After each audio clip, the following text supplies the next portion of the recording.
Hi everyone, we're here at Flinders Pier. It's a balmy 18 degrees, nice and sunny. I'm sure the water will be around 13 probably. Finally testing the Divevolk today, testing the wide angle and the main lens on the iPhone 15 Pro Max. And I've also brought a Diopter with me, so hoping to find some nudibranchs and getting some macro shots as well. Let's dive in. Okay, here we go. Thankfully, I had my husband help me film the footage of myself with the new rig. Diving right in, this is one of the first shots on the main camera with just natural light, because unfortunately, as soon as I hit the water, I discovered that my video light was not charged. So I was filming with natural light only. You can see the screen here is nice and big, just tapping like you would above water to keep the focus. And then we go into some photos here on the ultra wide angle lens. You can see it's really blown out towards the edges, so I switched to the main camera pretty quickly. I did have a bit of a snorkel the day before where I did try the wide angle wet lens. As you can see, it's really important to really center the lens. This is without the lens, this is with the lens. So it does make a huge difference, but you do want to make sure that you position it correctly. Back to the main lens here. Got lucky with an amazing shot of two dragons cruising past, and this is shot with ambient light. As I said, my video light unfortunately wasn't charged. So quite interesting to see here the focus. It kind of like fades in and out. It's pretty well camouflaged sea dragon. Now flipping on the diopter, you can see how much closer you need to get in order to focus. So this is a +5 diopter. And there you can see the diopter flipped off. See how slim the rig is. It's very nice. It's not very heavy at all.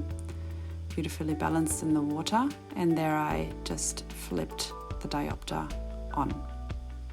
But you do want to make sure that the lens is centered when you do flip it on.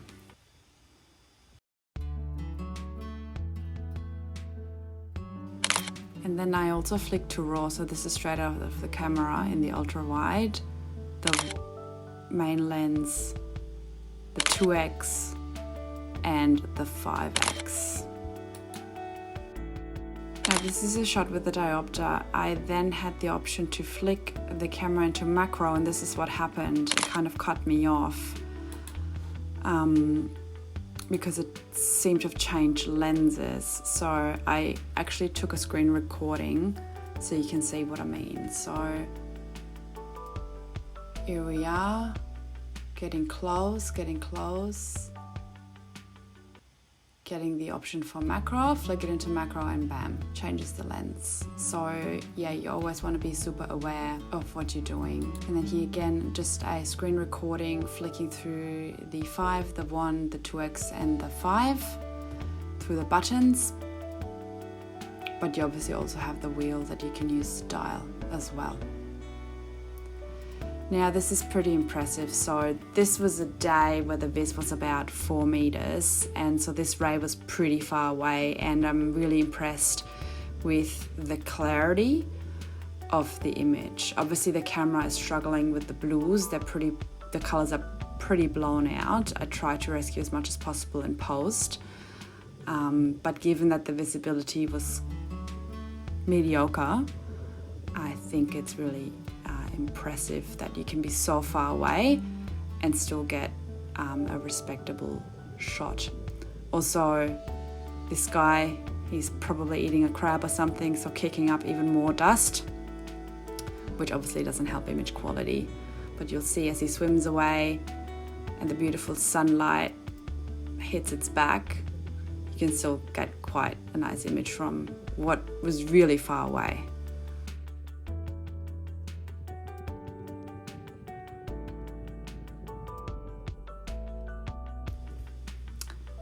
Again here, another friend coming from afar, and got really, really close. A little bit too close for comfort there. My heart was pounding quite a bit. He is pretty big, probably with the tail probably as tall as I am.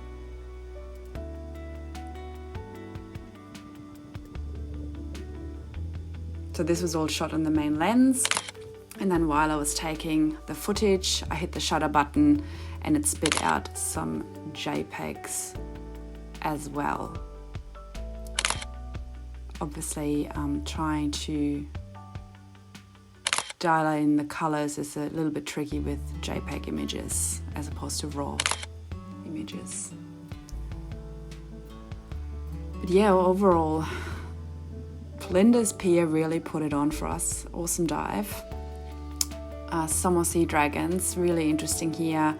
The focus is really struggling between the weeds and the very well camouflaged dragon, but I guess that's normal with video. I usually shoot more photos than video.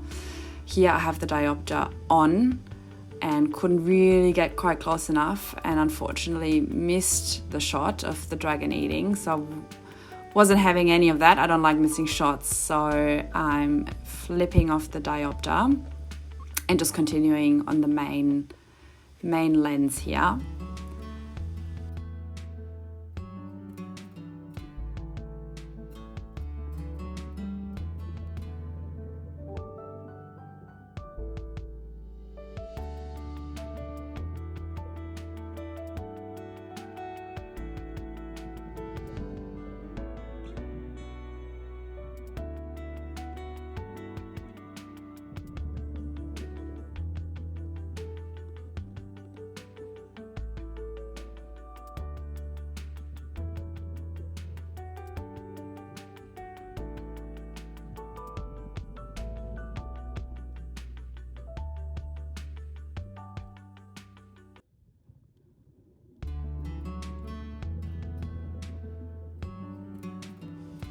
Now, of course, with a scene like this, you want to play around with slow motion.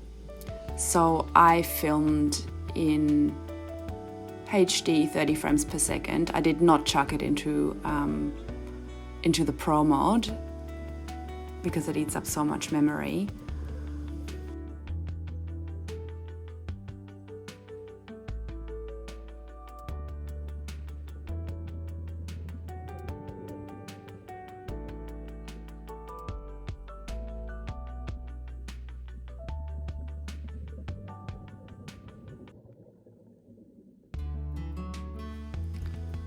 So this is the slow-mo shot in post-production, 30 frames per second, pretty good. Here's another one.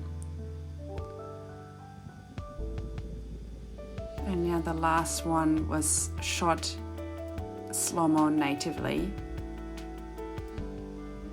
Unfortunately, out of focus. So I'd probably recommend dialing it up to 60 frames per second and then do the slow-mo in post. Little cowfish.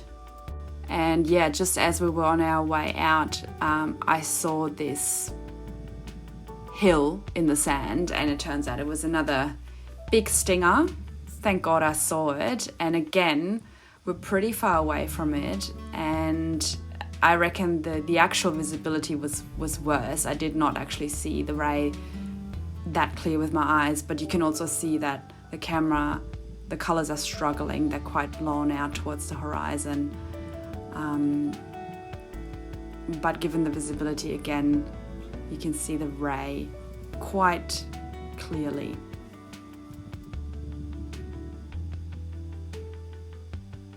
And then this is the still that came from it. So yeah, really struggling with the colors there. But overall, it was an amazing dive. Really happy with the rig. I can't wait to really get dialed in and get better with it. Wow, what a dive.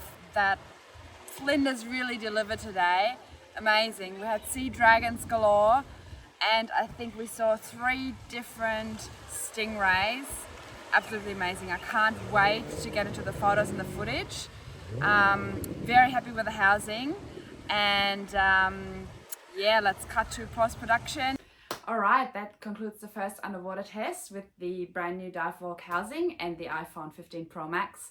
Overall, I'm really happy with the results. Obviously, this was just 60 minutes underwater, so now it's all about fine-tuning. First of all, charging my video light. Secondly, then, you know, it's obviously also depends on what's 6 inches behind the camera, so it's up to me to get the most out of the iPhone, out of my rig, out of the wet lenses, and I can't wait to dive heaps more this summer. So if you have any questions, pop them in the comments below. I'll do my best to answer them. And if you want to see more footage to come this summer, subscribe to Worm's channel.